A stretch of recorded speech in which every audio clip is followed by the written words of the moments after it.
hello' viewers আপোনালোকে কেতিয়াবা বাৰু ভাবি চাইছেনে পোষ্ট বক্সৰ কালাৰ কিয় ৰঙা থাকে হয় আপুনি বিভিন্ন ধৰণৰ সিটি টাউন বা বিভিন্ন অঞ্চলত দেখা পাইছে যে পোষ্ট বক্স বিলাকৰ কালাৰ সাধাৰণতে ৰঙা থাকে তে এইটো কথা কিয় ৰঙা থাকে সেইটো জানিবলৈ আমি এবাৰ ভাবি চাওঁচোন যদি পোষ্ট বক্স বিলাকৰ কালাৰ ব্লেক হ'লহেতেন তেতিয়া হলে কি হ'লহেতেন সঁচাকৈ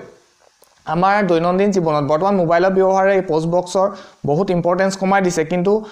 পুৰণি কালত পোষ্ট বক্সৰ সহায়তে বিভিন্ন ধৰণৰ চিঠি পত্ৰ আদান প্ৰদান চলিছিল যোগাযোগৰ এক মাধ্যম আছিল বহুত দৰকাৰী আছিল